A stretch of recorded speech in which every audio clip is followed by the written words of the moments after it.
Hey guys, my self Nishant. ముందుగా అందరికీ happy Vinayaka Chavithi. ఈరోజు ఏంటంటే వినాయక చవితి కాబట్టి మా స్వాములు అండ్ మా కుర్రవాళ్ళు అందరం కలిపి మా బొమ్మని ఊరేగింపడానికి అయితే వెళ్ళాం. సో మా బొమ్మని ఎంత బాగా ఊరేగింపామో మీరే చూడండి.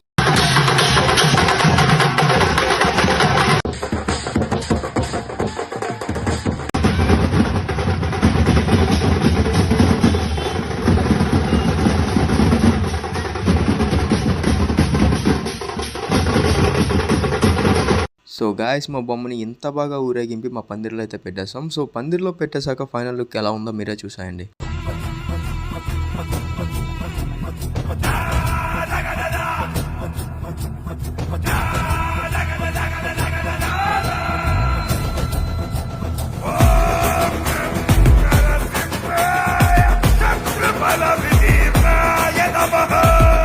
సో గాయస్, చూసారు కదా. మీకు ఈ వీడియో నచ్చినట్టయితే ప్లీజ్ లైక్ అండ్ సబ్స్క్రైబ్.